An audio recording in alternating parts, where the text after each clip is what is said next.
Kegiatan ini merupakan salah satu bentuk perhatian pimpinan kepada personil yang telah melaksanakan pengabdiannya dalam melaksanakan tugas negara untuk memelihara Kamtibmas di seluruh wilayah negara kesatuan Republik Indonesia.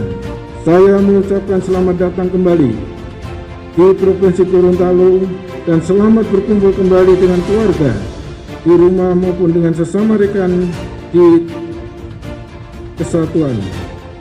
Atas nama pimpinan Polri, saya mengucapkan terima kasih dan memberikan apresiasi yang setinggi-tingginya kepada personil yang telah melaksanakan tugas di KO Polda Papua karena telah melaksanakan tugas dengan baik dan mampu menjaga nama baik Polri dan Polda Gorontalo khususnya di tempat penugasan. Saya berharap keberhasilan ini dapat dipertahankan dan terus ditingkatkan pada pelaksanaan tugas ke depannya.